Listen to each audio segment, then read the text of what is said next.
Sir please مجھے ایک بات بتائیے۔ وہ میرے سامنے میز کی دوسری طرف بیٹھ کر بڑے اعتماد سے بولی،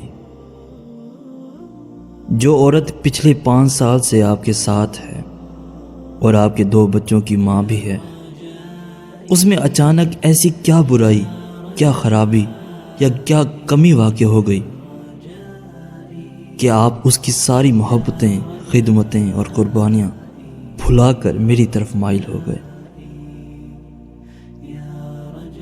ایسا کچھ بھی نہیں، بات صرف اتنی سی ہے کہ مجھے تم سے محبت ہے اور آپ نے اس محبت کو ملکیت سمجھ لیا۔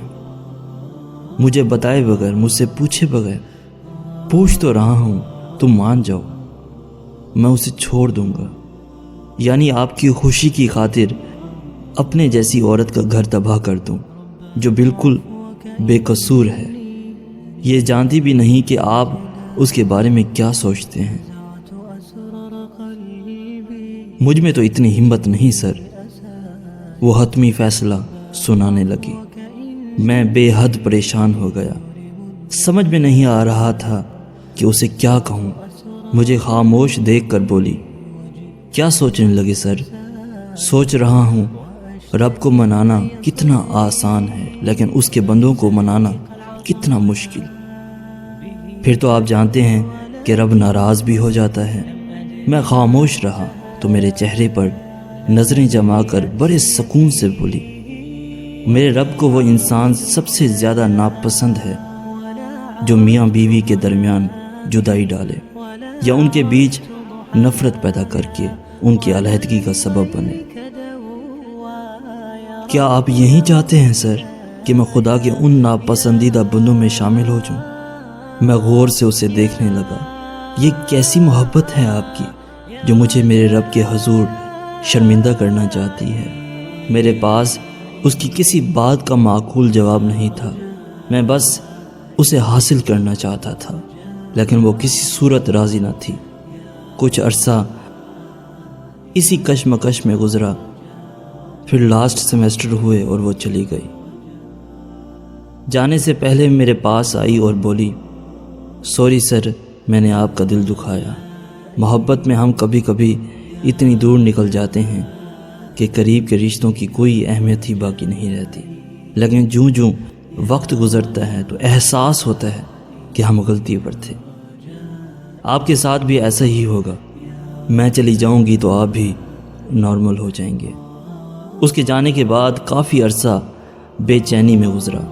پھر میں نے اپنی پوسٹنگ دوسرے شہر کروا لی۔ ماحول بدلا، زندگی کی مصروفیات بڑھیں تو آہستہ آہستہ اس کی یاد میں کمی آنے لگی۔ آخر وہ وقت بھی آیا کہ وہ ذہن کے پردے سے بالکل محو ہو گئی۔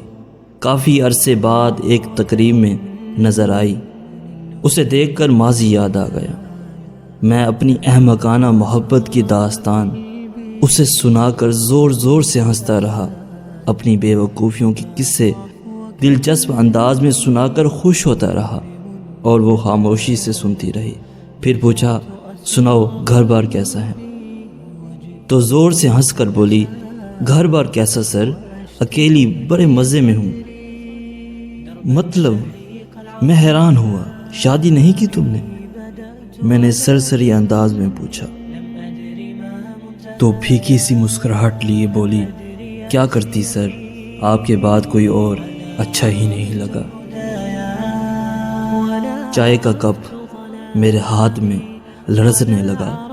احساس ندامت نے قوت گویائی چھین لی۔ ماضی آہستہ آہستہ زخم کریدنے لگا جسے بھولے ہوئے مجھے زمانہ گزر گیا۔ وہ آج بھی میری یاد کے ساتھ رہ رہی تھی۔ الفاظ حلق میں اٹکنے لگے۔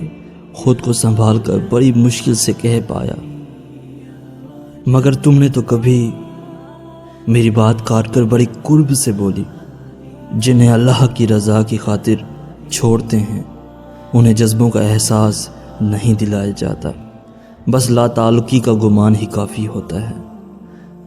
چائے چھلک کر میرے کپڑے داغدار کر گئی اور وہ وہاں سے اٹھ کر چلی گئی۔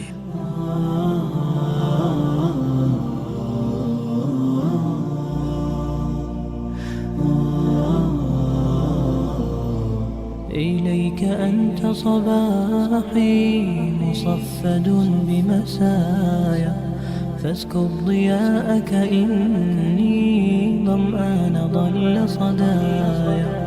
إليك أنت صباحي مصفد بمسايا، فاسكب ضياءك إني ظمآن ضل صدايا. لم أدر من أي نبع أسقي جنين الركايا.